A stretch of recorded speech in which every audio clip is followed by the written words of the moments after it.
With Modula Slider, you will enable a new gallery type that will allow you to display your gallery images in a slider format.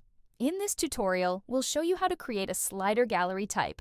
To do so, go to your WordPress dashboard. Go to Modula, click on Galleries. Click on the Add New Item button. Give a title to your gallery. Click on the Add New button. You can upload images from your computer, from your media library, from a folder, or a zip file. For our example, we will add images from our media library. Select your desired images. Click on the Add to Gallery button. Scroll down to the General Settings section and select the Slider Gallery type.